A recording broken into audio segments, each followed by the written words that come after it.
Sometimes, a seemingly harmless dare can take a dark turn, and that's exactly what happened to Sam Ballard.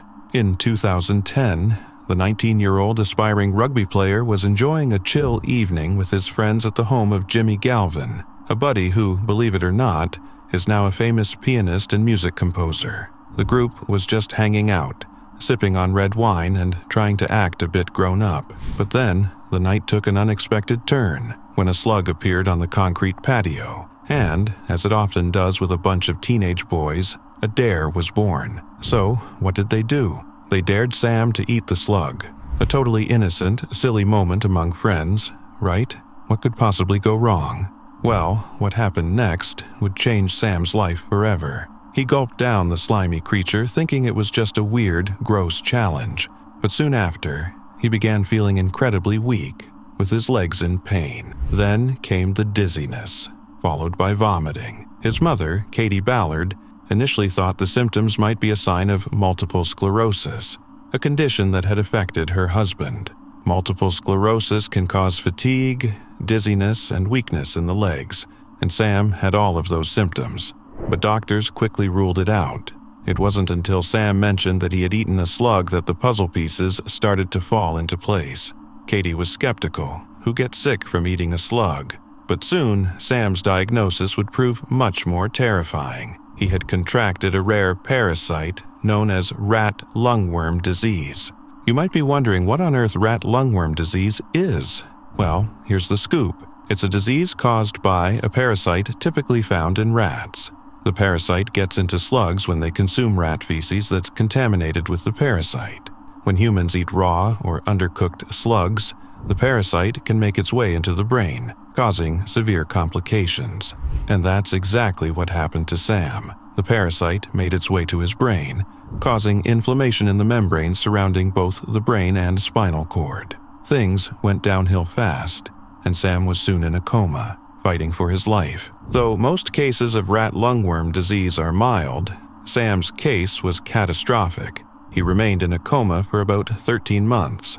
When he woke up, he found himself in a completely different world, paralyzed and barely able to speak.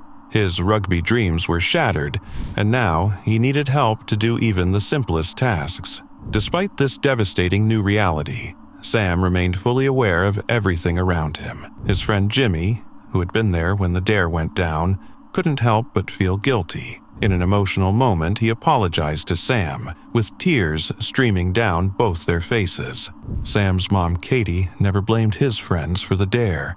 She knew it was just a reckless moment of youth. However, the weight of what followed would weigh heavily on her forever. She hoped, against all odds, that one day Sam might walk again. But deep down, she knew his life could never go back to the way it was. In the final years of Sam's life, Katie fought tirelessly for her son's care, especially when Australian authorities cut disability funding. But despite her relentless efforts, the years of hardship wore on her.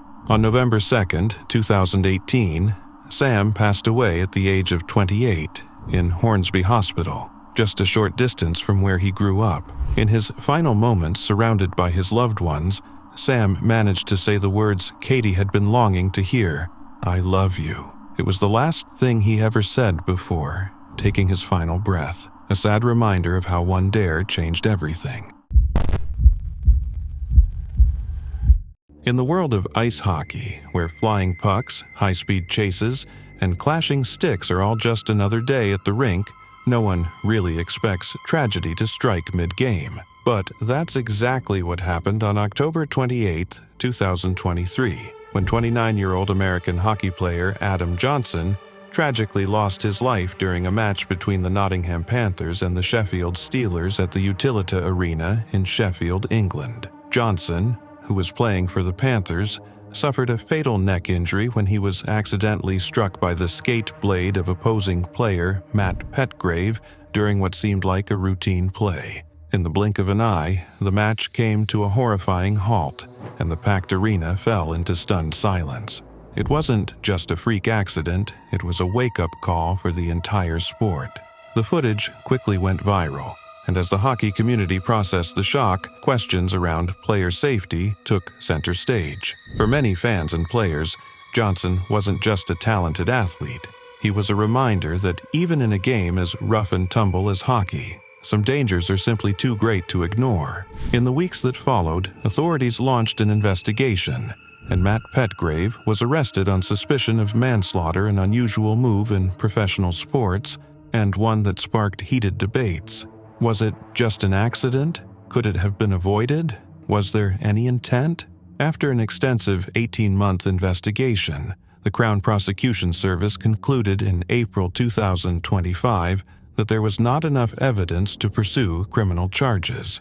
The decision brought a mix of relief, sadness, and a renewed focus on what really mattered, preventing something like this from happening again. The response from hockey organizations around the globe was swift. The English Ice Hockey Association made neck guards mandatory starting January 2024. USA Hockey, not wanting to be caught unprepared, followed up by requiring neck protection for all under 18 players and officials from August 2024. The International Ice Hockey Federation also mandated neck laceration guards in all competitions, including the Olympics. The American Hockey League joined in too, mandating cut-resistant neck protection for everyone on the ice beginning in the 2024-25 season. Even with these moves, not every league was quick to act. The Elite Ice Hockey League, EIHL, where Johnson had been playing, stopped short of a full mandate, instead strongly recommending neck guards, leaving the decision to individual players. Many welcomed the new safety rules, but others worried about comfort, visibility, or whether these changes would fundamentally alter the sport. But for most, the memory of Johnson collapsing on the ice was enough to erase any doubts. In the months following his death, tributes poured in. The Nottingham Panthers retired his number 47 jersey, ensuring no one would ever wear it again. A memorial plaque was placed at the Motorpoint Arena in Nottingham, a quiet, powerful reminder of a young man taken far too soon. And while the legal side of the story has now closed, the emotional impact is still fresh. Players, coaches, and fans alike have all been forced to reconsider just how dangerous the sport they love can be. Johnson's death wasn't just a headline. It became a symbol, a call to action, and a pivotal moment in hockey's ongoing evolution. His tragic passing prompted more than just rule changes. It reminded everyone that behind every jersey number is a human being, and no goal, no victory, is worth the loss of a life. While the game of hockey continues, faster and harder than ever, it now does so with a little more caution, a little more protection, and the memory of Adam Johnson skating silently in the minds of those who lace up their skates. What started as a seemingly harmless decoration became the scene of a tragic and baffling incident. In a quiet suburb of Barcelona, a man lost his life in the most unexpected of places, inside the hollow leg of a massive dinosaur statue. The discovery came on an otherwise ordinary afternoon when a father and son happened to glance inside the towering Stegosaurus. What they saw was unsettling. Something was lodged deep within the structure, something that didn't belong. Alarmed, they quickly called for help. Authorities arrived and soon confirmed the unthinkable. There was a body trapped inside the statue. The victim was a 40-year-old man who had been reported missing just hours earlier. His family had been searching for him, unaware that he was in a place so improbable that no one would have thought to look. Investigators pieced together a chilling theory of what might have happened. They suspected that the man had dropped his phone inside the statue and, in an effort to retrieve it, had crawled headfirst into the narrow opening. But once inside, something went terribly wrong. He became stuck, unable to move, unable to call for help. For hours, perhaps even days, he remained trapped, his fate sealed by an unfortunate accident. The dinosaur, which once stood as nothing more than a quirky decoration outside an abandoned cinema, had unwittingly become a tomb. Firefighters worked carefully to free his body, cutting through the statue's structure to extract him, but it was too late. There was nothing that could be done. Police ruled out foul play, stating that there were no signs of violence. This was a tragic accident, a bizarre twist of fate that had left an entire community in shock. No one could comprehend how such an ordinary object could become the setting for such a heartbreaking event. questions still lingered. How had the man managed to enter the statue in the first place? Why had no one heard his cries for help? And just how long had he been trapped inside before he was found?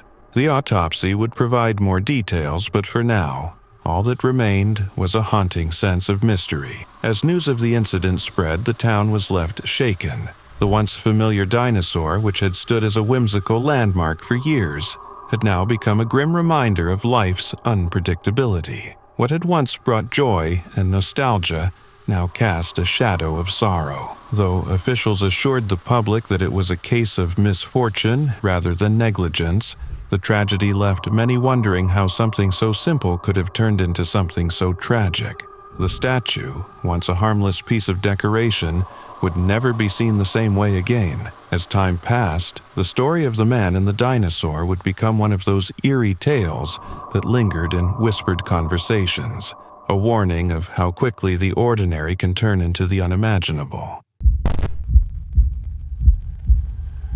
On the night of January 18th, 2021, 23-year-old Victoria Strauss, a graduate student at Ohio State University, was leaving campus after a long evening of studying. Just weeks away from earning her master's degree in social work, she was filled with hope for the future. Victoria was known for her warmth, kindness, and deep desire to help others. Her dream was to become a therapist, a goal she had worked tirelessly toward. Around 11:30 p.m., Victoria drove into a familiar parking garage in downtown Columbus. She pulled up to the automated pay station to exit. As she reached out of her car window to insert her credit card, it slipped from her fingers and fell to the ground. In a quick attempt to retrieve it, she opened her car door and leaned out to grab the card. But in that moment, her foot accidentally pressed down on the gas pedal. The car lunged forward. The open door slammed into the heavy toll booth structure, trapping Victoria's head between the door and the post. She was pinned, unable to move or call for help. The garage was quiet, and no one was nearby to witness what had just happened.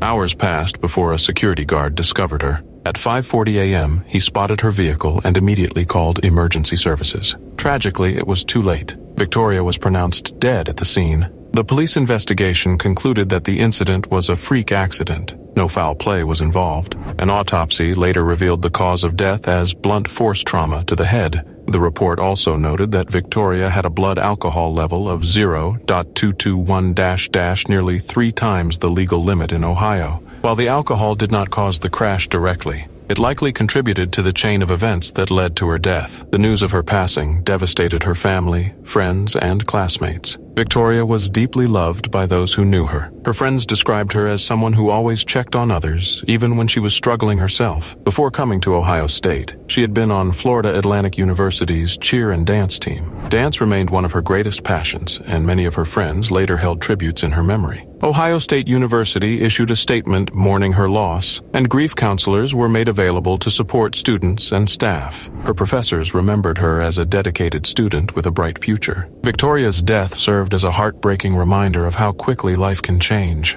A simple everyday action, picking up a dropped credit card, led to a tragic and irreversible outcome. But for those who knew her, she is remembered not for the accident, but for the joy, empathy, and strength she brought into the world. Though her life ended far too soon, Victoria Strauss's spirit lives on in the lives she touched and the legacy of compassion she left behind.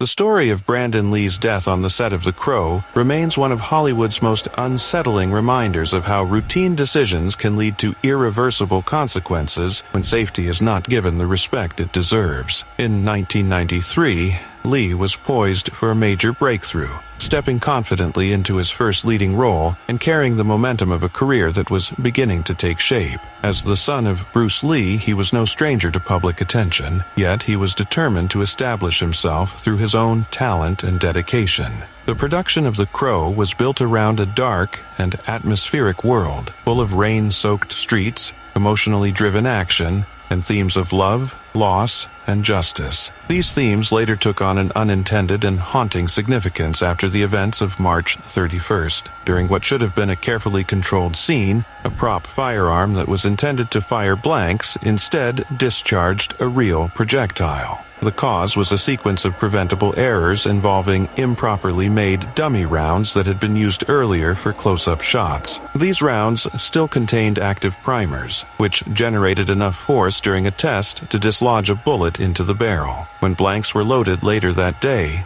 the gas pressure from the blank propelled the lodged bullet forward with lethal force, striking Lee in the abdomen. Despite immediate medical attention and lengthy emergency surgery, Lee died that evening at the age of 28. The tragedy was not only devastating, but deeply frustrating because so many of the contributing factors were tied to rushed decisions, budget concerns, and a production culture that had grown accustomed to bending safety guidelines. The crew had been working long hours under intense pressure, and several experienced weapons specialists had either been replaced or were not present when they were needed most. The investigation that followed forced the film industry to confront a wide range of systemic safety issues. Firearms had often been handled casually or entrusted to individuals without the necessary training. The incident exposed how fatigue, miscommunication, and cost-cutting measures can combine into a silent threat long before anyone realizes the danger. As a result, the industry began adopting stricter procedures for handling weapons on set, including better oversight, clearer chains of responsibility,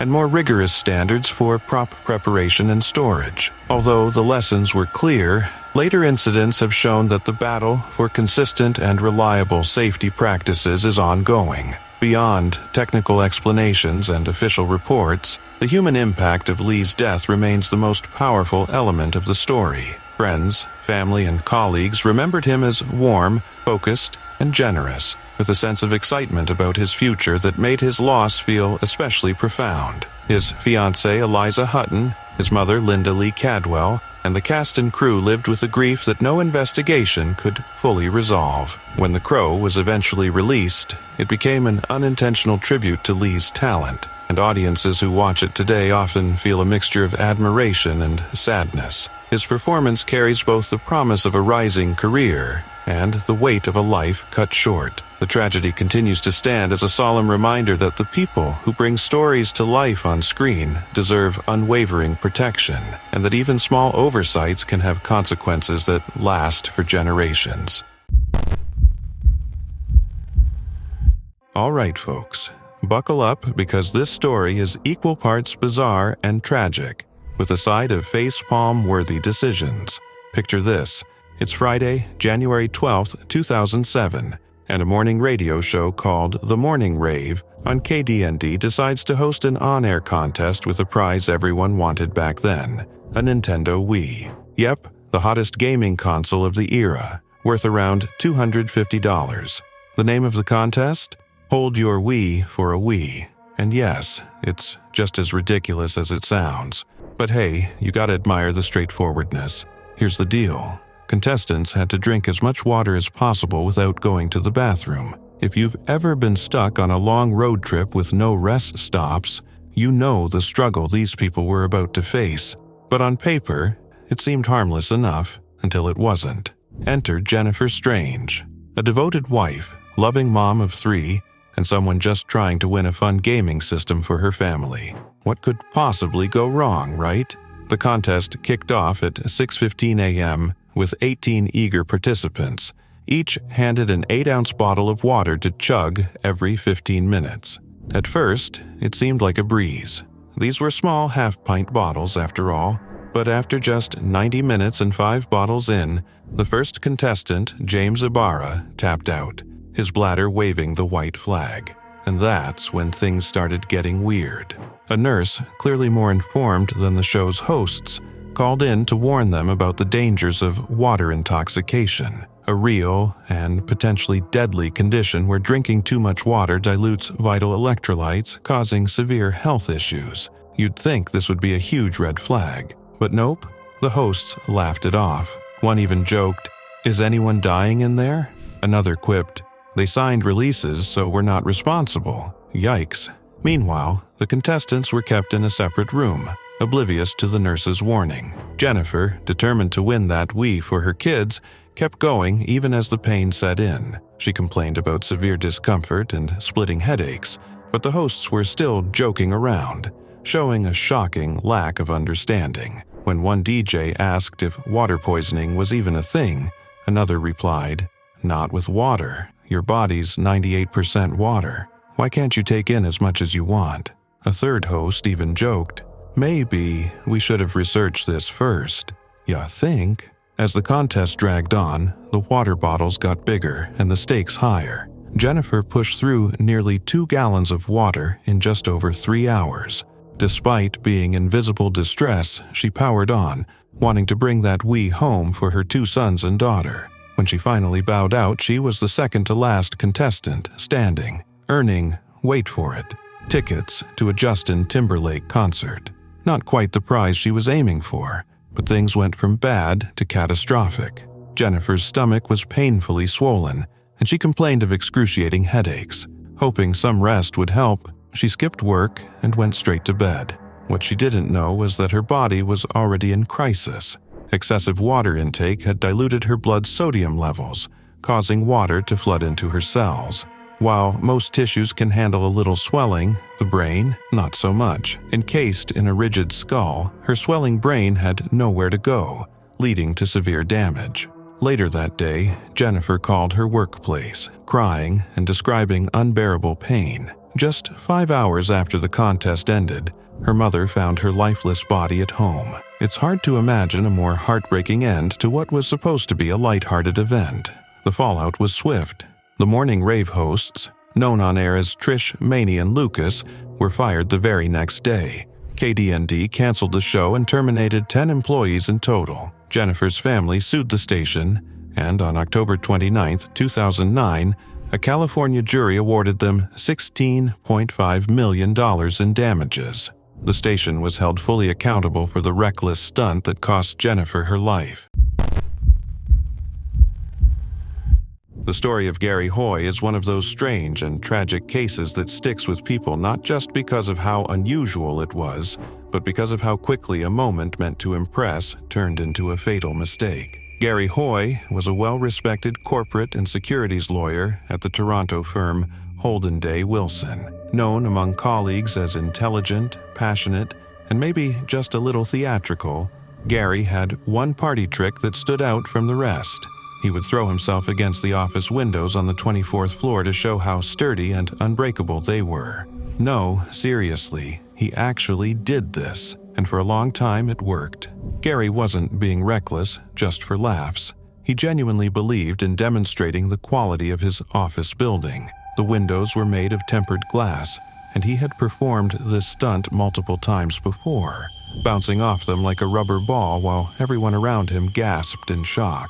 It became his signature move during office tours, especially when new articling students were visiting. To Gary, it was part science, part confidence, and all showmanship. But on July 9, 1993, something went horribly wrong. That day, Hoy was giving a tour to a group of law students, proudly showing off the office space and explaining what it was like to work there. In classic Gary fashion, he decided to pull out his famous window stunt because what better way to say "welcome to the team" than flinging yourself against a pane of glass 24 stories up. He ran at the window once. It held. He did it again, and again the glass didn't break, but this time it didn't need to. The entire window popped out of its frame, and before anyone could react, Gary Hoy fell to his death. It was a surreal moment. The glass didn't shatter. It was still intact, just no longer attached to the building. Engineers later confirmed that the window itself was strong, but the frame wasn't designed to withstand repeated human impact. It wasn't supposed to be tested like that, and the mounting system failed under the stress. The fallout was heavy, not just emotionally, though that was devastating enough for his co-workers and the students who witnessed it, but also professionally. The firm Hoy worked for, Holden Day Wilson, was already facing internal issues. His death brought a great deal of negative attention to the firm, and just a few years later in 1996, the firm shut down entirely. marking one of the largest law firm collapses in Canadian history. To this day, the story of Gary Hoy is often cited as a cautionary tale, sometimes in safety training, sometimes in law lectures, and sometimes on TV shows like Mythbusters or 1000 Ways to Die. But behind the dark humor that occasionally surrounds the retelling, there's a sobering truth. Even intelligent, capable professionals can make fatal miscalculations. Gary Hoy wasn't trying to be reckless. In his mind, he was showing confidence, reliability, and maybe even inspiring the next generation of lawyers. But he underestimated the limits of the materials and the unpredictability of physics. His story serves as a strange and sad reminder that boundaries, even those made of glass, are there for a reason. And maybe, just maybe, office windows should be admired from a safe distance, not used as personal trampolines. The night had begun like any other, quiet and uneventful. Jane MacDonald, 31, had gone to visit a friend in Airdrie, Lanarkshire, unaware that a tragic accident would soon unfold. While in the kitchen, she slipped, and in a terrible twist of fate, she fell onto a knife that had been left standing upright in the dishwasher. In an instant, an ordinary evening turned into a frantic emergency. The piercing sound of sirens shattered the silence as paramedics rushed to the scene. They worked quickly, doing everything they could before speeding Jane to Monklands General Hospital. But despite their best efforts, she did not survive. The shocking accident left the neighborhood in disbelief. Strathclyde police confirmed that there was no foul play, just a devastating accident that no one could have foreseen. Officers remained at the scene, their presence a painful reminder of the night's tragedy. The house where the accident occurred belonged to Reverend Sharon Colvin, a Church of Scotland minister. She had yet to speak publicly about the incident, but those who knew her could only imagine the weight of sorrow she carried. Robert Hutton, a former church session clerk, explained that Jane had simply been a guest, caught in an unforeseen and heartbreaking turn of events. Friends and neighbors struggled to process the devastating news, unable to comprehend how such a simple household mishap could have such fatal consequences. The usually quiet cul-de-sac had never witnessed such chaos. Curious neighbors peered through their windows, watching as the flashing emergency lights cast eerie shadows on the pavement. One resident recalled seeing 4 or 5 medics rush into the house, their faces tense with urgency. They did all they could, but the woman they wheeled out in the ambulance never came back. Some onlookers murmured among themselves, wondering if anything could have been done differently to prevent such an accident. Tragically, this was not an isolated incident. 6 years earlier, a 12-year-old boy in Northampton had lost his life in a similar way, a stark reminder of the hidden dangers within everyday household routines. Even the most mundane objects, when left in the wrong position, could turn deadly in a split second. Safety experts stressed that such accidents, while rare, were not unheard of. They urged people to take extra precautions, emphasizing the importance of even the smallest safety measures in the home. Following Jane's untimely death, the Royal Society for the Prevention of Accidents, ROSPA, issued an urgent warning. If possible, always place knives with the blade facing downward in the dishwasher, a spokesperson advised. Even though some manufacturers suggest otherwise, safety should always come first. Experts pointed out that while dishwashers were a standard household appliance, they could still pose risks if not used carefully. A simple adjustment in how utensils were placed could mean the difference between safety and tragedy. It was a minor precaution, something easily overlooked. Yet, one simple oversight had resulted in a heartbreaking loss. Experts urged people to be more mindful, to take even the smallest safety measures seriously, and to remember that even routine tasks could carry unexpected risks. These reminders resonated deeply with many who heard Jane's story, as they reevaluated their own household habits and whether they were unknowingly putting themselves or their loved ones at risk. Jane's family and friends were left in shock and grief. She had been full of life, yet in a single moment everything had changed. Reverend Colvin, who had so kindly opened her home to Jane, now found herself mourning a devastating loss. It was the evening of July 30th, 2008, just another summer day in Canada. A Greyhound bus traveling from Edmonton to Winnipeg carried a group of passengers who expected nothing more than a quiet, routine journey. Among them was 22-year-old Tim McLean, a young man who had just wrapped up a stint working at a carnival. Tired but content, Tim settled into his seat near the back of the bus, headphones on, eyes closed. It was supposed to be just another long ride home. Also on board that day was Vince Lee, a man who had boarded the bus in Erickson, Manitoba. At first, he kept to himself, sitting near the front. But partway through the journey, Lee unexpectedly moved and took the seat next to Tim. At the time, no one thought much of it, just a stranger changing seats. Tim, still listening to music, didn't stir. What happened next would stun the nation. Without warning, Lee pulled out a large knife and began to stab Tim repeatedly in the neck and chest. The bus erupted into chaos. Passengers screamed in horror as the bus driver slammed on the brakes, pulling over on the side of the road. People rushed to escape the unfolding nightmare, flooding out of the vehicle. But Lee stayed behind, with Tim. While others watched helplessly from outside, Lee continued his brutal assault. A few brave passengers tried to re-enter the bus to help, but he threatened them with the knife, keeping them at bay. Through the windows, onlookers saw images too horrific to forget. When the police finally arrived, the violence had already reached its shocking peak. Tim was dead, and what Lee had done was beyond comprehension. Witnesses described behavior so disturbing, it was hard to believe it was real. But as investigations continued, it became clear that Vince Lee was suffering from a severe mental illness. Diagnosed with untreated schizophrenia, he later claimed he had been hearing voices he believed were from God, commanding him to act. In 2009, a Manitoba court ruled that Lee was not criminally responsible due to his mental state. Instead of prison, he was committed to the Selkirk Mental Health Center for treatment. The court's decision ignited a firestorm across the country. Some argued that Lee was ill and needed compassion and care.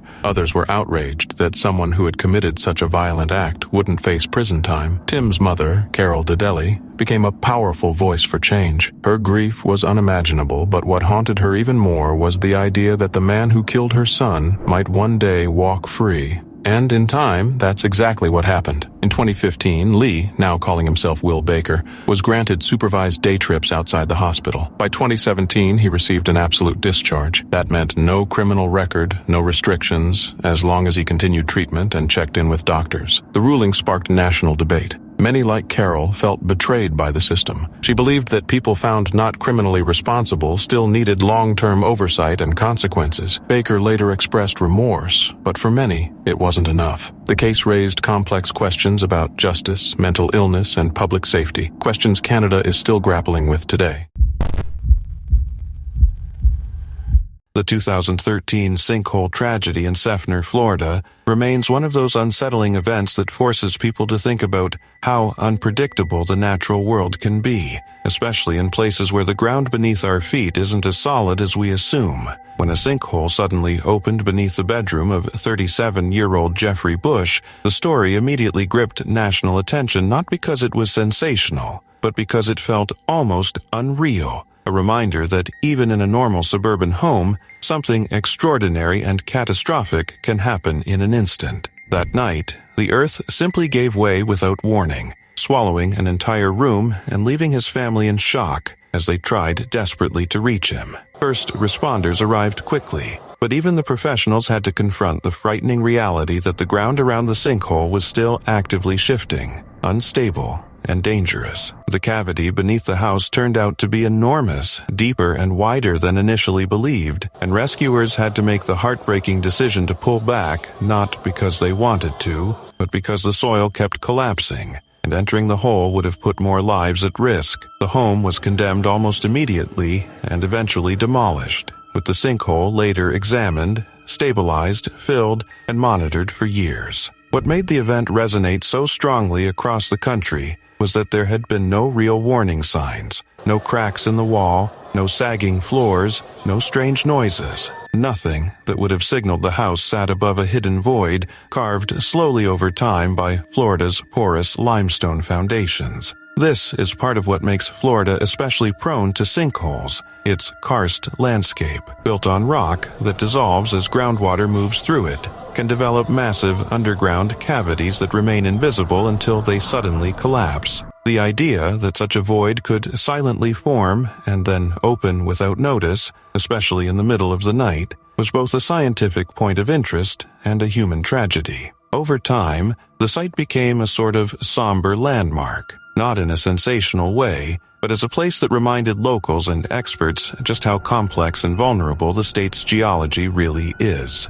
Years later, the sinkhole reopened briefly, thankfully, without harming anyone, but it underscored that these events are not one-time anomalies. They're part of Florida's natural processes, rare but entirely possible. For geologists, the incident prompted conversations about better monitoring, improved surveying, and public awareness about the warning signs of sinkhole activity, though even experts acknowledge that some sinkholes, especially those that open suddenly, remain nearly impossible to predict with current technology. For the family and community, the event was a profound loss, something that couldn't be explained away by science alone. It illustrated how a geological event becomes a human story about fragility, unpredictability, and the limits of control. While the incident is sometimes referenced today in documentaries or news summaries as an example of nature's startling power, it's remembered most as a deeply tragic moment for a family who did nothing wrong, experienced no warnings, and suffered consequences that were as sudden as they were devastating. Ultimately, the Seffner sinkhole stands as one of those rare events where science, nature, and human life intersect in a way that leaves a lasting impact, prompting not just curiosity about how such things happen, but empathy for those whose lives were forever changed in the few seconds it took for the earth to open beneath a quiet Florida home. Ever wonder if we're really ready to hand over the steering wheel to artificial intelligence?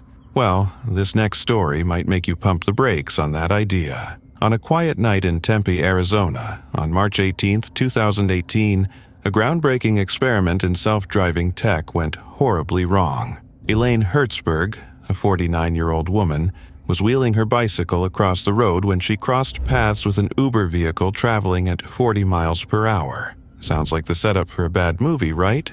Except this was real life, and it turned tragic fast. The Volvo SUV, tricked out with Uber's autonomous driving system, was in self-driving mode with Rafaela Vasquez, a safety driver, behind the wheel. Her job? Keep an eye on the car and step in if things went haywire. Spoiler alert, things did go haywire. Here's where it gets even messier. It turns out that Rafaela was distracted, and not just "I glanced at my phone" distracted. She was streaming an episode of The Voice on her phone, yes, really, at the exact moment she was supposed to be monitoring a self-driving car. She looked down at her lap for over 5 seconds and looked up less than a second before the impact. By then, it was way too late. Meanwhile, Uber's AI brain was having an existential crisis, struggling to figure out what Elaine was: a vehicle, a bicycle, an other object. Because she wasn't near a crosswalk, the system failed to predict her path, and when the car finally decided to hit the brakes, it was 1.3 seconds before the crash, way too late to avoid tragedy. To make things worse, Uber had disabled the car's emergency braking system, putting all the responsibility on the safety driver, who, as we now know, was busy watching TV. The fallout was swift and brutal. This was the first pedestrian fatality involving a self-driving car, and the National Transportation Safety Board's investigation exposed some terrifying oversights. First, Uber's autonomous system didn't recognize jaywalkers, a huge blind spot given how often people cross outside designated areas. Second, there was insufficient training and zero oversight of safety drivers.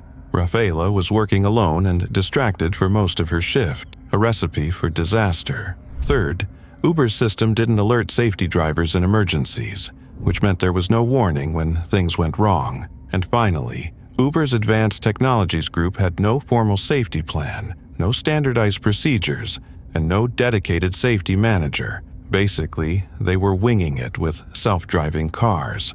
Unsurprisingly, the backlash was intense.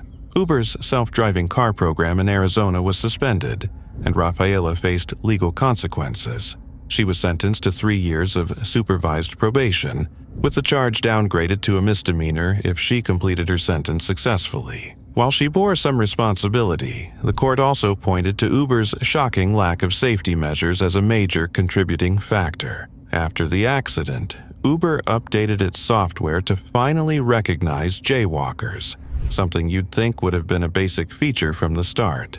So, the next time you hear someone say, "Self-driving cars are the future," maybe take a moment to wonder, are we really ready?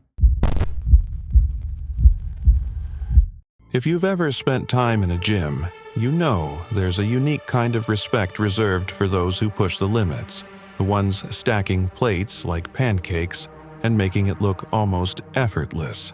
Justin Vicky was one of those people. A well-known fitness influencer based in Bali, he was admired not just for his impressive physique, but for his genuine passion for motivating others.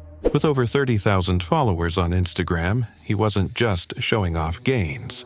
He was sharing guidance, encouragement, and a love for the grind. But in July 2023, the fitness community was hit hard with devastating news. Justin had died in a freak weightlifting accident that no one saw coming. It happened at the Paradise Bali Gym, a place where he trained regularly and inspired many.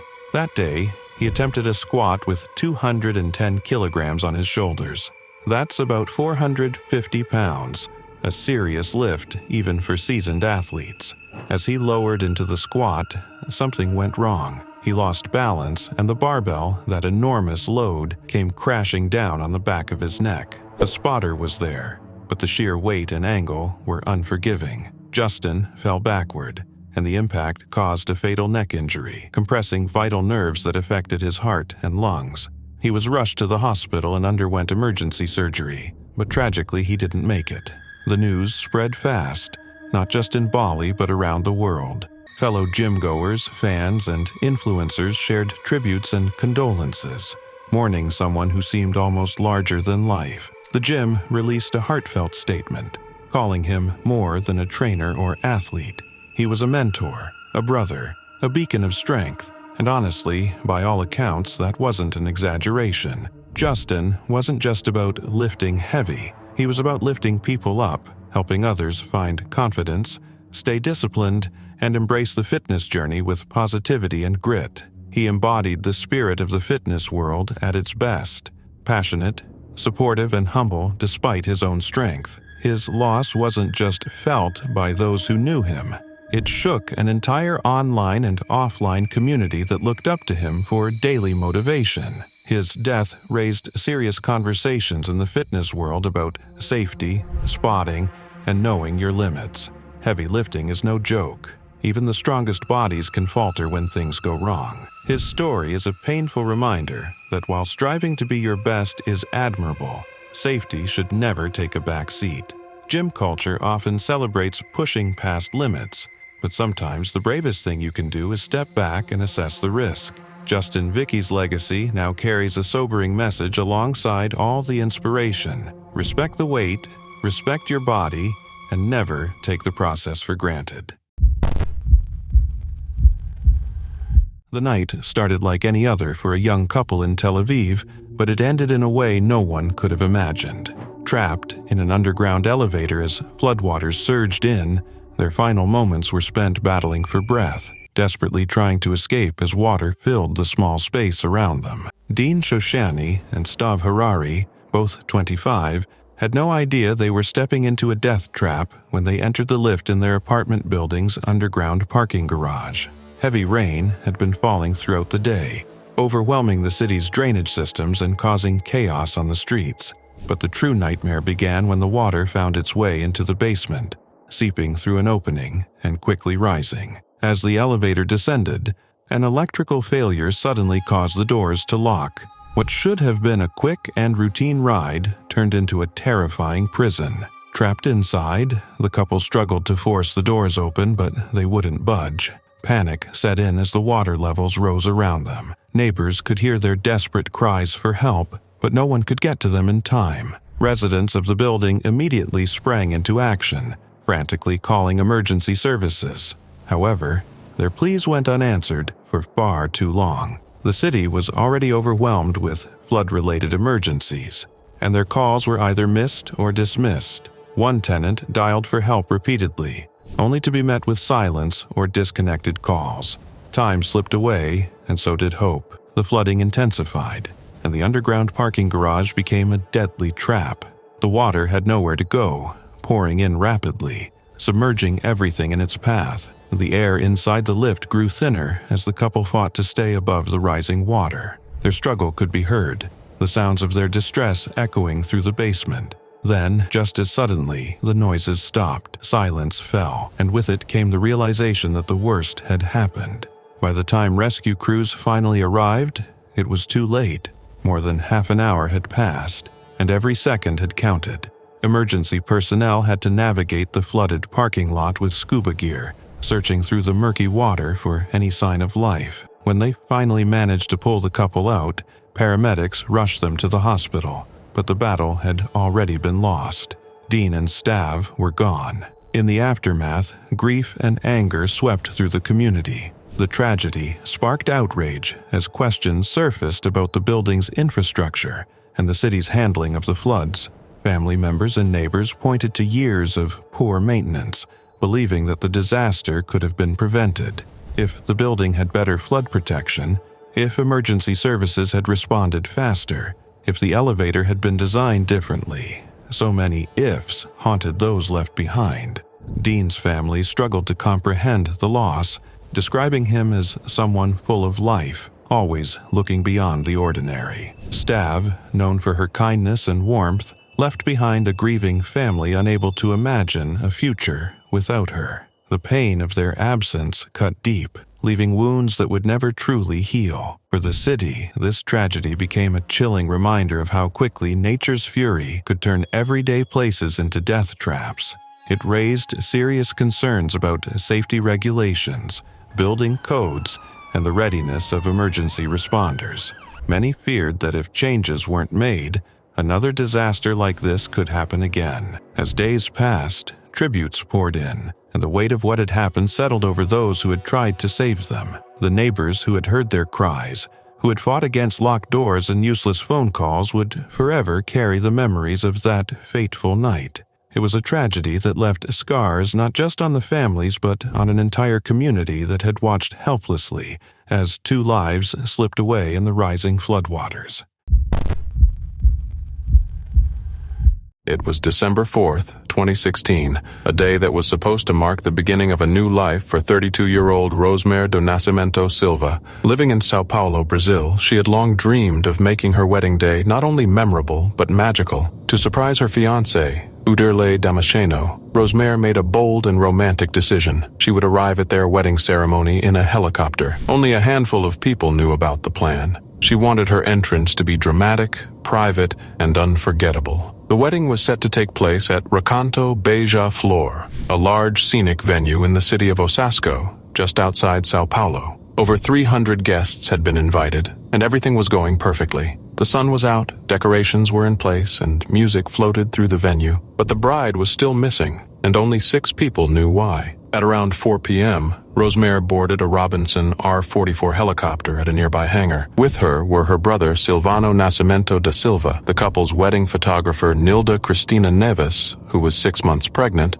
and the pilot Peterson Pinheiro. The flight was meant to be brief, no more than 15 minutes. As the rotor blades spun up and the helicopter lifted off, Rosmar smiled out the window. Video footage taken inside the aircraft captured her excitement. She looked radiant, dressed in white, her dream unfolding in real time. But not long after takeoff, the skies began to darken. Weather conditions shifted rapidly. Thick fog began rolling in, followed by rain. Visibility plummeted. What had started as a clear afternoon became dangerous within minutes. Inside the helicopter, calm turned to chaos. The onboard camera recorded the atmosphere turning tense. Alarms began to beep. The once steady camera began to shake. Passengers could be heard screaming as the aircraft struggled in the worsening weather. Pilot Peterson tried to stabilize the helicopter, but it was a losing battle. Disoriented by the fog and with almost no visual cues, the helicopter drifted off course. Investigators believe it may have clipped a tree in a heavily forested area less than a mile from the wedding venue before crashing violently to the ground. The impact was catastrophic. All 4 people aboard were killed instantly.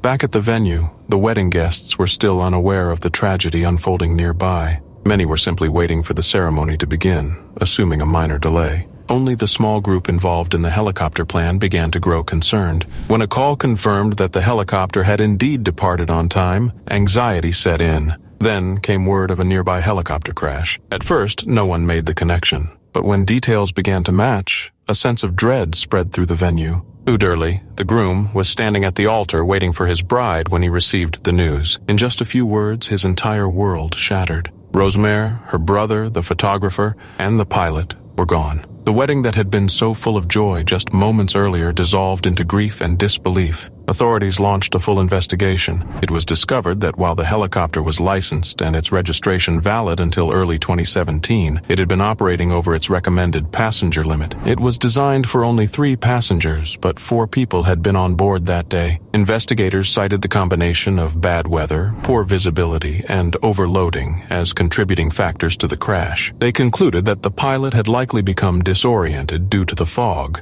causing him to lose control. 8 fire crews responded to the crash, but there was nothing anyone could do. In the days and weeks that followed, friends, family, and even strangers across Brazil mourned the lives lost. The story dominated headlines not only because of the scale of the tragedy, but because of the heartbreaking context. A bride, full of joy and love, dying just moments before she was to be married. The footage from inside the helicopter was later released as part of the investigation. It offered a haunting glimpse into those final moments, images of hope, panic, and an end that came far too soon. Rosemare's dream was never realized. What should have been the happiest day of her life became one of unimaginable sorrow. Today, the story remains one of the most tragic wedding day incidents ever recorded. For Uderli and the families of those who died, the memory of that day is etched in grief. It is a painful reminder of how fragile life is, and how even the most beautiful plans can unravel in an instant.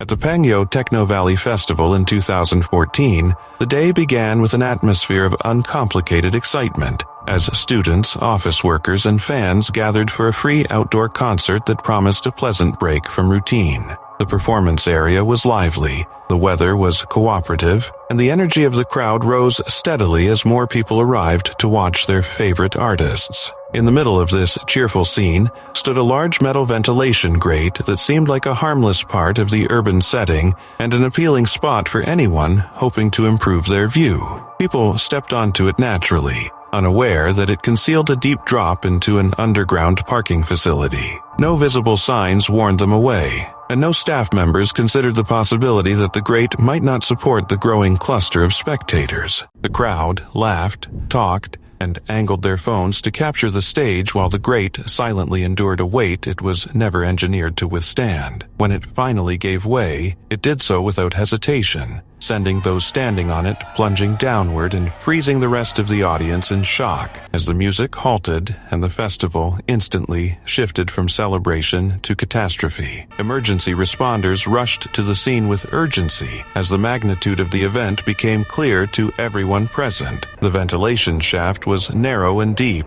making rescue efforts extremely challenging, and the people who had fallen were gravely injured by the impact as well as by the debris that followed them down. Bystanders attempted to help however they could, calling for assistance and trying to keep the area clear while officials worked quickly to assess the situation. News outlets were alerted almost immediately, and within minutes the tragedy became a national shock, prompting difficult conversations about event safety and the responsibilities of organizers. Investigators soon discovered that the grate, though solid in appearance, had been designed only to support its own frame and occasional maintenance access, rather than the combined weight of dozens of spectators. The realization that such an avoidable weakness had been overlooked created a wave of public anger, particularly among families of the victims who were left grieving losses that felt painfully senseless. As details emerged, the focus shifted to the chain of decisions that allowed the hazard to remain unnoticed, including assumptions made during planning and the absence of clearly defined safety protocols for crowd control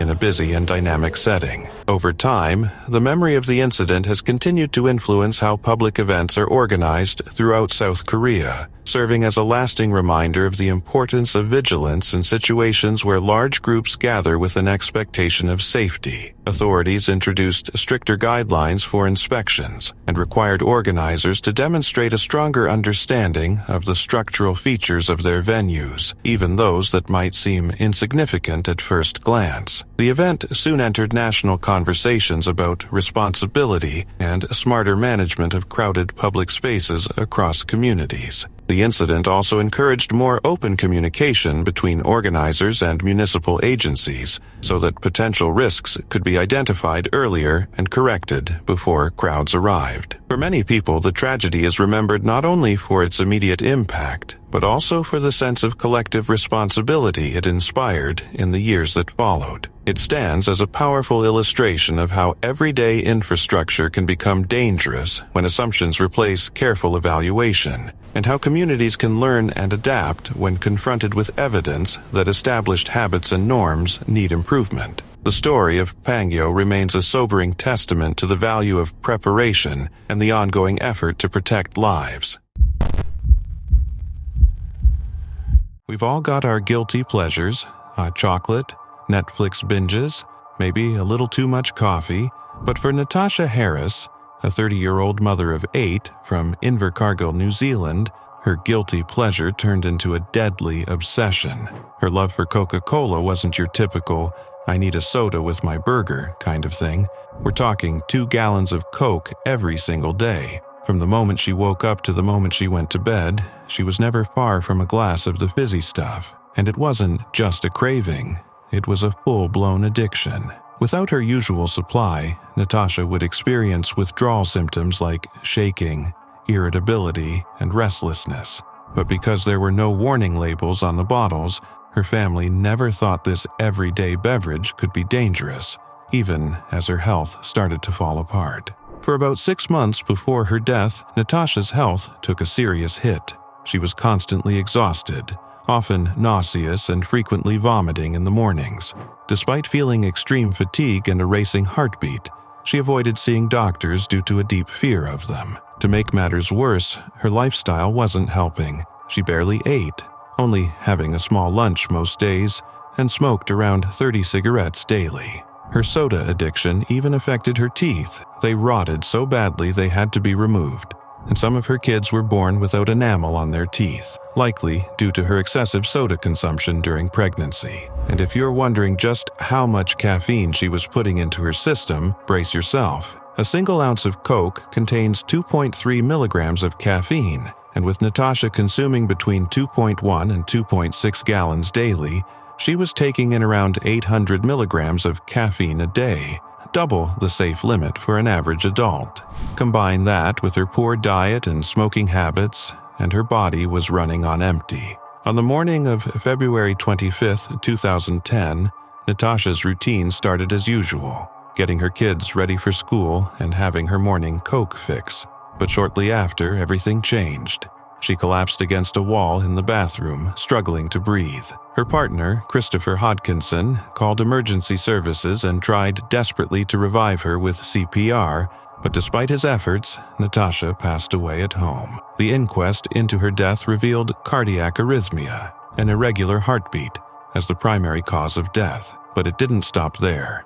Doctors also suspected severe hypokalemia, a dangerous condition where potassium levels in the blood drop too low, likely due to her soda addiction. Potassium is crucial for proper muscle and nerve function, including keeping your heart beating normally. When you overload on caffeine and sugar, they drive potassium into your cells and out of your bloodstream, leaving dangerously low levels where it matters most.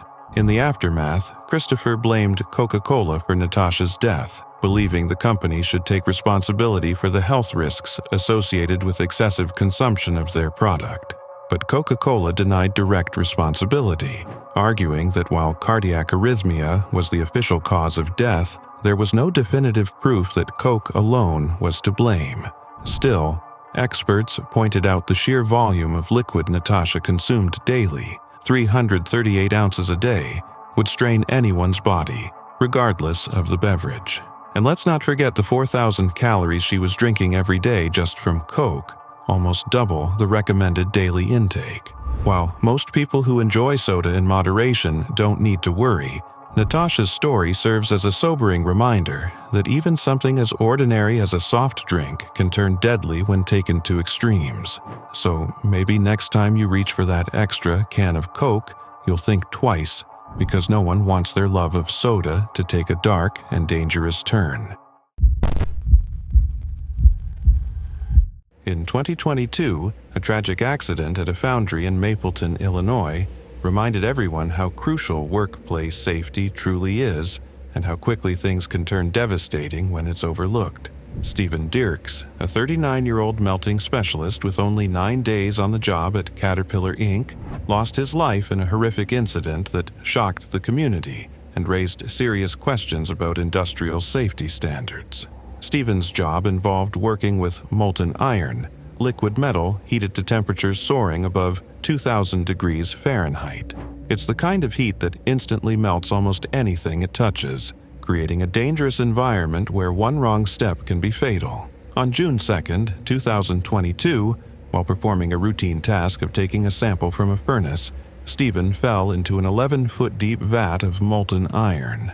The impact was instantaneous and deadly. He was incinerated immediately upon contact. This was no ordinary workplace accident. It was an event that could have been prevented. Following an investigation, the U.S. Occupational Safety and Health Administration, OSHA, found that Caterpillar had failed to implement required safety measures around the vats of molten metal.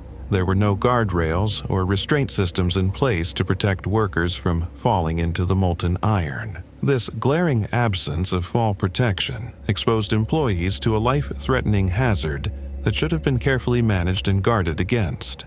As a result, OSHA cited Caterpillar for a willful violation, which is a serious charge indicating that the company knowingly ignored safety regulations.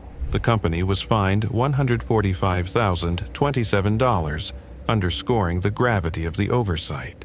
This incident also cast a spotlight on ongoing safety concerns at the Mapleton foundry, as it was the second fatality at the facility in just 6 months.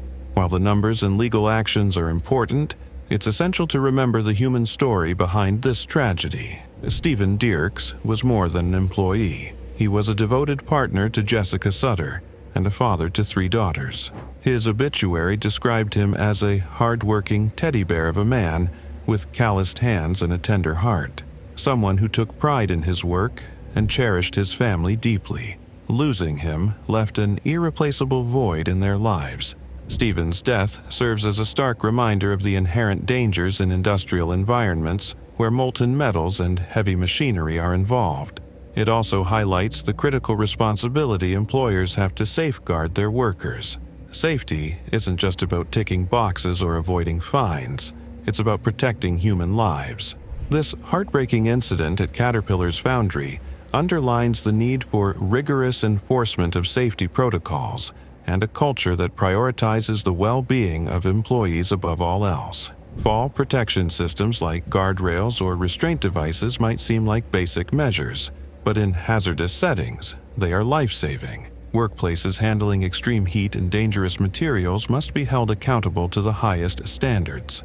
Stephen's story is a powerful call to action to prevent such avoidable tragedies from happening again. Every worker deserves to return home safely to their loved ones at the end of the day. In honoring Stephen's memory, the industry must recommit to the principles of safety, vigilance, and respect for human life, because no job, deadline, or cost savings is worth a life lost. His passing is a sobering lesson that safety failures have real consequences, and that protecting workers is a responsibility no company can afford to neglect.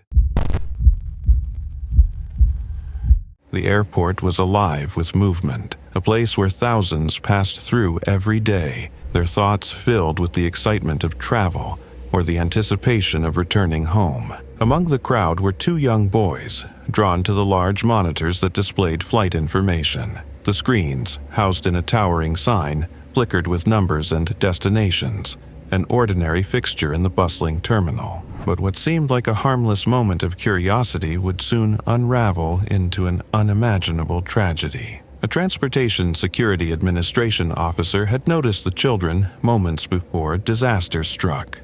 They were gripping the edges of the monitors, their small feet balanced on a metal bar that ran along the bottom of the structure. The sign stood tall and solid. At least, that was what everyone believed. Yet, beneath its sturdy appearance, danger lurked unnoticed. Time moved forward with an eerie inevitability. As the officer passed by, he considered intervening, warning them of the risks, but hesitated, expecting an adult nearby to step in. The boys continued to hold on, unaware of the unseen forces at play, the shifting balance, the mounting tension that would soon break.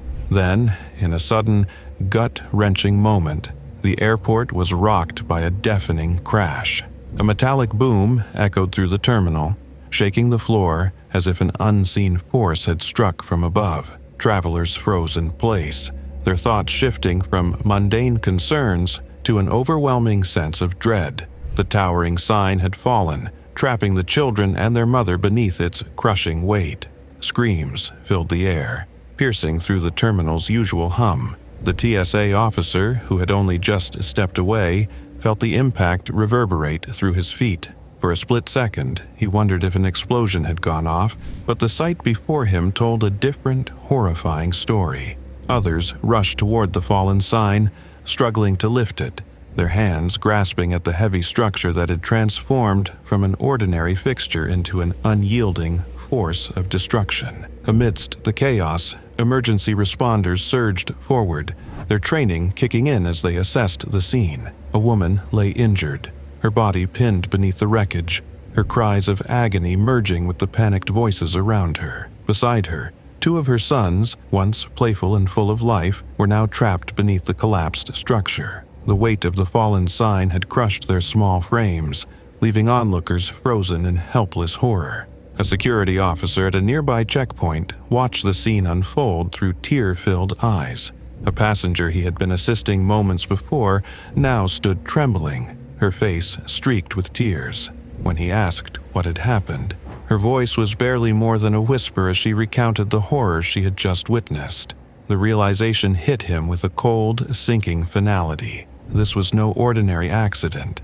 This was a moment that would leave scars, both visible and unseen, on all who had been present.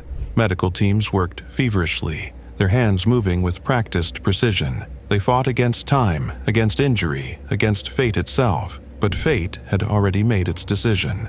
One of the boys, Luke Brissett, did not survive. His mother and brothers, though still breathing, bore the physical and emotional wounds of a nightmarish moment that could never be undone. In the days that followed, the incident sent ripples through the airport community. The once overlooked sign, standing silent and unthreatening for years, had transformed into a symbol of tragedy. Investigators combed through the wreckage, searching for answers. How could something so routine, so unremarkable, turn deadly in an instant? Reports soon revealed the grim truth. The structure had not been secure, its weight far greater than its supports could handle. It had been a disaster waiting to happen, unnoticed by all until it was too late. The tragedy left behind more than just sorrow. It raised urgent questions about safety, about responsibility, about the hidden dangers lurking in everyday spaces. Conversations about structural integrity and airport safety took center stage, but for one grieving family, no amount of discussion could bring back what had been lost. Airports are places of movement, of beginnings and reunions, of goodbyes and new journeys. But on that day, in that moment, it became a place of heartbreak. The echoes of that crash, the weight of that moment, would never fully fade. And as travelers continued to pass through the terminal, glancing absent-mindedly at the screens above, few would ever know the tragic story hidden in the shadows of an otherwise ordinary place. It was an ordinary afternoon in 2015 in the quiet village of Liuzhuang, nestled in China's Shandong province. 6-year-old Xiao Li was outside, laughing and running around with his friends during a carefree game of hide-and-seek, the kind of childhood moment most parents take comfort in. But this playful day would take a horrifying turn that no one in the village could have anticipated. As he ran around the yard, Xiao Li spotted something on the ground, a lollipop. It was unwrapped, but looked clean, as if someone had just dropped it. To a young child, it seemed like a lucky find. Without hesitation, he picked it up, popped it in his mouth, and continued playing. What Xiaoli didn't know was that this wasn't an ordinary piece of candy. It had been deliberately coated with tetramine, a highly toxic chemical commonly used in illegal rat poison. Tetramine, sometimes called TETS, is dangerously potent. A dose as small as 7 to 10 milligrams can cause severe damage, attacking the nervous system with terrifying speed. It's been banned in many countries since the 1980s, but black market versions still circulate, especially in rural parts of China. And on that day, it found its way into the hands of an innocent child. Not long after eating the lollipop, Zhao Li collapsed behind a bush. His friends, still playing nearby, heard the thud and rushed over. What they saw was nightmare-inducing. Zhao Li was unconscious, his skin pale, and he was bleeding from his eyes, nose, mouth, and ears. Terrified, the children ran to get help. His father, Jin Sui, found Xiao Li barely clinging to life. He scooped him up and raced to Ji County Hospital. Doctors quickly realized the severity of his condition. The toxin had already started ravaging his internal organs. His blood had turned dark, and his vital signs were unstable. He was soon transferred to a larger facility, Jining Medical University Hospital, for advanced care. For 2 days, doctors fought to save him, but the poison was too strong. Xiao Li died from severe organ failure caused by the tetramine. Tests later confirmed that the lollipop had been intentionally laced with the poison. This wasn't a tragic accident. It was a calculated act. Even more chilling, authorities found additional poisoned lollipops scattered around the yard. Police determined they hadn't been thrown in. They were carefully placed, which meant someone had entered the property, walked around unnoticed, and laid a deadly trap specifically where children would find it. Detectives began digging into possible motives. Who would target a child this way? Was someone trying to get revenge on the family? Had the parents been in a dispute with anyone? Despite a thorough investigation, no one has ever been arrested. The case remains open, with more questions than answers. Zhao Li's death sparked national concern over the availability of banned substances like tetramine. How does such a dangerous chemical continue to circulate? Why is it still so accessible despite the ban? Authorities have tried to crack down on illegal sales, but the black market persists, and tragedies like this prove just how deadly that access can be. For Zhao Li's family, the pain is permanent. A father lost his son to a piece of poisoned candy. A village was left grieving, and somewhere out there, the person who did it is still unknown. This heartbreaking case is a reminder that even the smallest object, something as innocent as a lollipop, can hide unimaginable danger. And the cruelest part? Xiao Li never had a chance to know what was coming. On an otherwise ordinary winter afternoon in January 1919, Boston's North End was abruptly transformed by one of the strangest and most tragic industrial disasters in American history, forever remembered as the Boston Molasses Flood. At the center of the catastrophe stood a massive steel storage tank owned by the Purity Distilling Company, a towering structure that had been leaking for months and groaning under pressure every time it was filled. On January 15th, without warning, the weakened tank finally gave way with a deafening crack that echoed through the neighborhood as if the city itself had split open. More than 2 million gallons of warm molasses burst out in a violent surge, forming a dark, rolling wave that witnesses described as a moving wall of syrup taller than a 2-story home, and rushing with a speed no one imagined molasses could reach. The surge tore through the streets at an estimated 35 miles per hour. Fast enough to flatten buildings,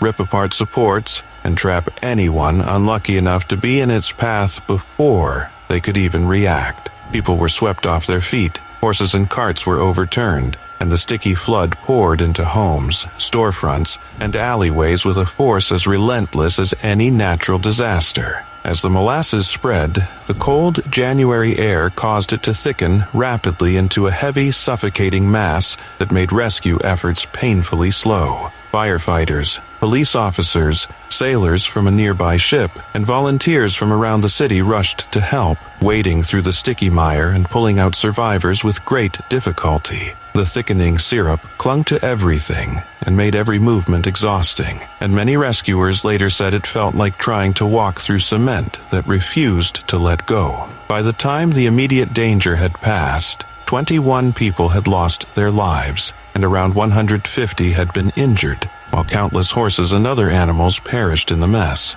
Cleanup efforts stretched on for weeks as workers used saltwater pumps, shovels and hoses, blasting seawater to break apart and wash away the hardened molasses, which coated streets, buildings, and debris in a stubborn, sugary layer. Even after the visible mess was removed, the scent lingered for months, and some longtime residents later claimed that on hot summer days the neighborhood still carried a faint, sugary sweetness that reminded them of the terrible event. In the months that followed, investigators uncovered a troubling story of negligence. The tank had been constructed with low-grade steel that was too thin to withstand the pressure of the liquid it held, and it had never been properly inspected or tested before being put into use. At one point, it had leaked so badly that the company chose to paint it a dark color to make the escaping molasses less noticeable rather than fix the problem. The disaster led to a major class action lawsuit that placed responsibility on the company for its failure to maintain safe equipment, and the outcome helped shape future standards for construction, engineering, and safety regulations throughout the United States. Today, the Boston molasses flood stands as both a bizarre historical curiosity and a sobering lesson in the real-world cost of cutting corners. It reminds us that even something as seemingly harmless as a storage tank of sweet syrup can become deadly when oversight is ignored, and that behind every odd story in history are real lives changed forever. Some stories sound so bizarre they're hard to wrap your head around, and this is definitely one of them. Meet Darren Hickey, a 51-year-old British wedding planner from Bolton, Lancashire, who was known for his big personality and even bigger heart.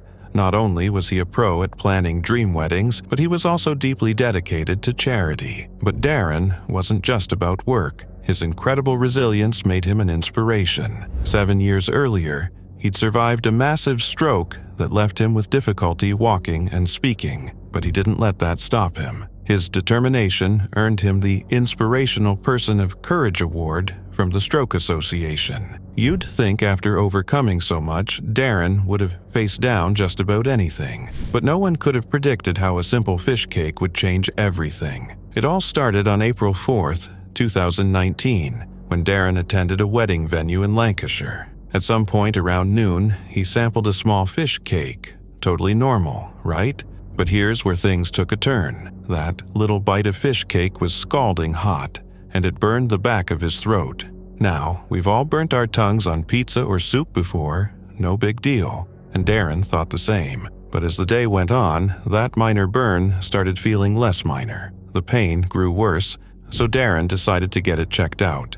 He went to the urgent care ward at Chorley Hospital, where doctors assessed him and sent him home with paracetamol and the usual advice to come back if things got worse. Trusting the doctors, Darren went home to rest, assuming the worst was behind him. But the worst was just beginning. Over the next 12 hours, that burn turned into something far more dangerous than anyone could have expected.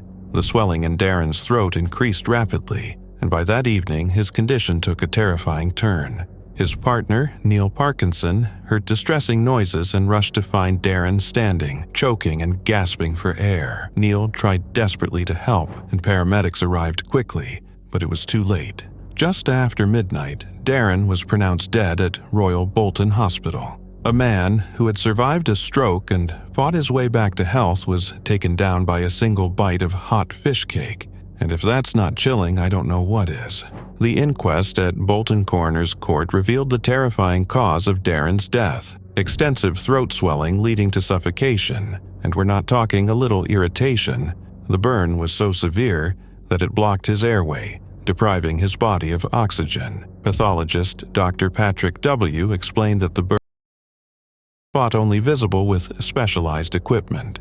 He even compared the injury to burns seen in people who inhale smoke during house fires. And it all started with one small bite of hot fish cake. While these cases are incredibly rare, it makes you think twice about those times you've burnt your tongue on hot pizza, because sometimes what seems like a simple mistake can turn into something far more dangerous. In today's world of social media, where everyone wants to capture the perfect moment and share it instantly, some risks are just not worth taking. A tragic example of this happened in Houston, where a teenager named DeLeon Alonzo Smith lost his life while trying to take a selfie with a loaded gun. The story is heartbreaking, and serves as a harsh reminder about the dangers of careless behavior, especially when firearms are involved. DeLeon was only 19 years old when he decided to pose with a gun for a Snapchat photo. According to reports, he believed the gun was unloaded, but sadly, it was not. While trying to take the picture, the gun discharged and he was shot in the throat. The wound was fatal, and he was pronounced dead at the scene. This devastating accident shocked the community and highlighted a growing problem: the reckless use of firearms combined with the desire to capture attention on social media platforms. It might be tempting to wonder why anyone would risk their life for a selfie, but this incident is not isolated. Over the years, there have been numerous cases of people, especially young individuals, getting injured or even killed while handling guns for the sake of photos or videos. Social media culture often pushes people to go to extreme lengths to gain likes, followers, or online fame, sometimes without fully considering the consequences. The allure of appearing cool or tough with a firearm in hand can be strong, especially among teenagers and young adults. Unfortunately, many underestimate how dangerous guns are, or they mistakenly believe they know how to handle them safely. DeLeon's story is a tragic example of what can happen when this confidence turns into fatal carelessness. Authorities and safety experts emphasize that guns should never be treated as props or toys. Handling firearms requires respect, training, and a constant awareness of safety rules. The National Safety Council and other organizations have long promoted education on gun safety, urging gun owners and those around them to follow strict protocols. Always assume a gun is loaded, never point it at anything you don't intend to shoot, and keep your finger off the trigger unless you're ready to fire. What makes DeLeon's story even more significant is how it connects to the wider conversation about social media's impact on behavior. Platforms like Snapchat, Instagram, and TikTok encourage users to capture dramatic, eye-catching moments, sometimes leading to risky stunts or dangerous trends. The desire for instant validation can cloud judgment, especially in younger, more impressionable users who might not fully grasp the potential consequences. While social media itself is not to blame, it certainly influences how people act and what they choose to share online. The pressure to be noticed, to go viral, or to appear a certain way can lead to poor decisions, especially when combined with other risky elements like firearms. DeLeon Alonzo Smith's death is a heartbreaking reminder that some actions have irreversible consequences. It's a call to action for parents, educators, and communities to talk openly about the dangers of guns and the importance of safe behavior, both online and offline. It's also a push for social media platforms to continue developing ways to promote responsible content and discourage dangerous trends. In the end, no selfie, no matter how impressive, is worth risking your life for. DeLeon's story serves as a sobering lesson about respect. Respect for life, for safety, and for the power of the choices we make every day. It's a tragic loss, but hopefully, it can inspire others to think twice before handling guns recklessly or seeking attention in unsafe ways. The hayride had started as a night of fun, a simple outing under the cool autumn sky. Families and friends gathered near Nauvoo, Illinois, ready to enjoy a peaceful ride through the countryside. Sitting on hay bales in a double-axle trailer pulled by a John Deere tractor, they had no idea that their evening would take a devastating turn. As the tractor made its way along the gravel path, the driver suddenly lost control. The trailer veered off to the side, tipping dangerously before crashing into a wooded ravine. Panic spread instantly as passengers were thrown from their seats, some landing hard on the rough terrain below. The peaceful night had turned into a scene of chaos. Emergency crews rushed to the area, their sirens breaking through the darkness. Medics worked quickly, assessing injuries and doing their best to help those in need. A total of 17 people were hurt, including 15 children, some as young as 1-year-old. Tragically, a 32-year-old woman lost her life in the accident. Her name was not released, but her absence left a painful void for those who had been with her that night. An investigation into the crash began immediately. Authorities discovered that the tractor was too small to safely pull such a heavy trailer, making it difficult to control, especially on an incline. The driver, identified as Wayne York, was held responsible for failing to adjust his speed to avoid an accident. The soft, rain-soaked ground along the roadside only made things worse, creating a slippery path that made the trailer even harder to manage. For residents of Nauvoo, the accident was a shocking and heartbreaking event. This quiet community was known for its friendly gatherings, especially during the fall season. Every year, families and visitors would come together for the town's Halloween pumpkin walk, a tradition that filled the streets with glowing jack-o'-lanterns and festive decorations. Although this year's event had been canceled, some people still came to celebrate, eager to hold on to a sense of normalcy. In the aftermath of the tragedy, discussions about hayride safety grew louder. Some residents recalled similar accidents in the past, realizing that nighttime hayrides could be more dangerous than they seemed. The peaceful image of a slow-moving tractor pulling a wagon full of passengers often masked the real risks involved. As the town grieved, many began to rethink whether these beloved traditions were as safe as they had once believed. Despite the sorrow, the community came together to support those affected by the accident. Families comforted one another, offering help in any way they could. The memory of that fateful night would not fade quickly, but the lessons it left behind would shape future decisions. Moving forward, safety measures would be a top priority to prevent another tragedy like this from happening again. As the investigation wrapped up and people tried to heal, one thing remained clear. Even the most ordinary, enjoyable activities could sometimes hold unexpected dangers. The tragedy of that night would serve as a lasting reminder to always put safety first, ensuring that future hayrides would be remembered for laughter and joy rather than heartbreak.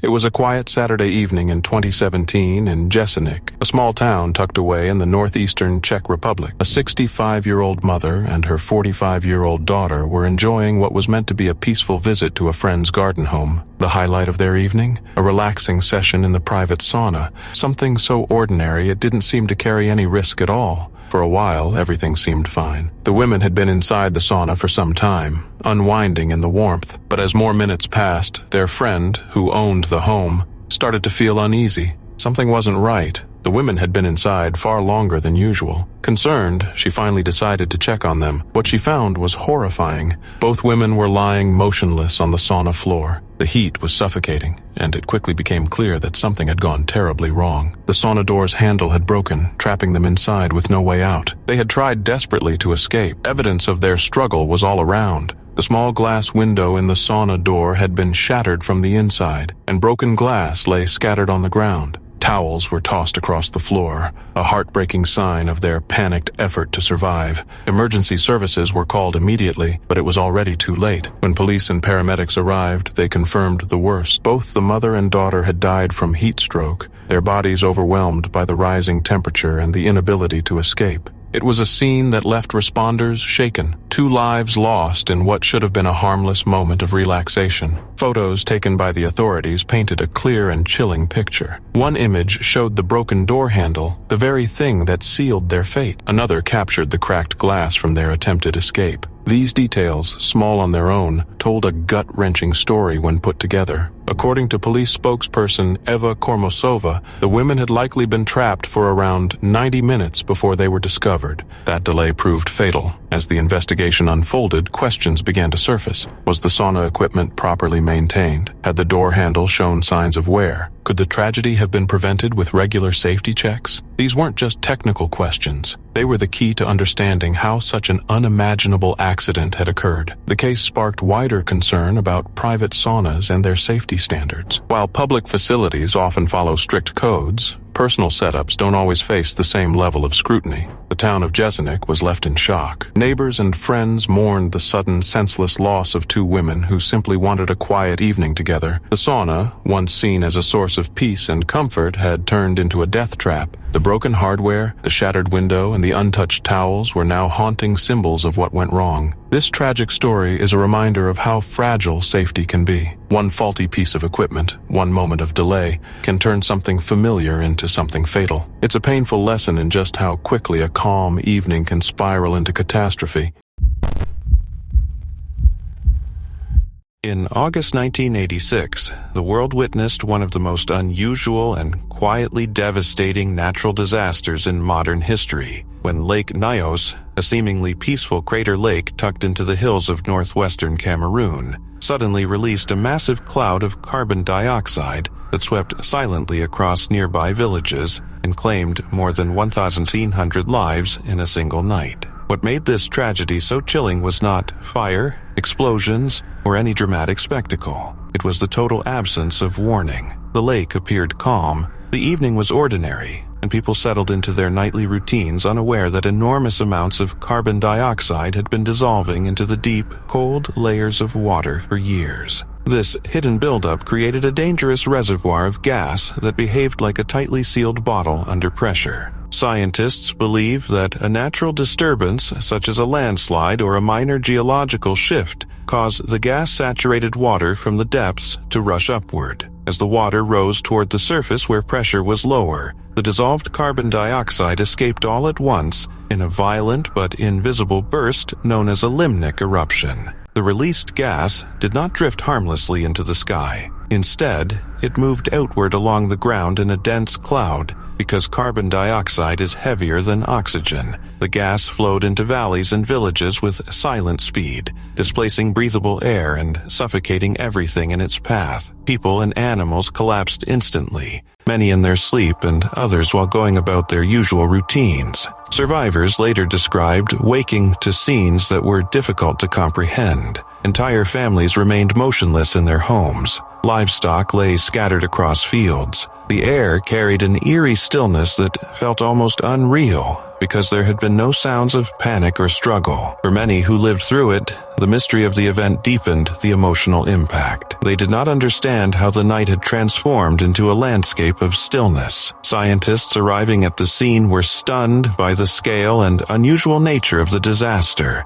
At the time, limnic eruptions were not well understood and were considered extremely rare. Lake Nyos quickly became a focus of international attention as researchers tried to understand what had happened and how to prevent a similar catastrophe. The tragedy also brought global awareness to the risks hidden within certain volcanic lakes, revealing a natural hazard that had previously received little study. In the years that followed, researchers and engineers worked to design solutions that would prevent another buildup of gas in the lake. Their efforts resulted in the installation of tall vertical pipes capable of pumping gas-rich water from the depths to the surface in a controlled manner. The system worked like a continuous release valve, gradually venting carbon dioxide in a predictable way. This project represented a significant step in disaster prevention and showed how scientific understanding could turn a mysterious tragedy into a manageable risk. Lake Nyos also inspired new research into other lakes with similar geological characteristics, including Lake Monoun, which had experienced a smaller but similar gas release 2 years earlier. Today, Lake Nyos stands as both a warning and a lesson. It is a reminder that even serene landscapes can conceal immense natural forces, and that attention to hidden environmental processes is essential for protecting communities. The event remains a profound example of how the planet can reveal unexpected dangers, and how human resilience and scientific progress work together to learn from the past and build a safer future.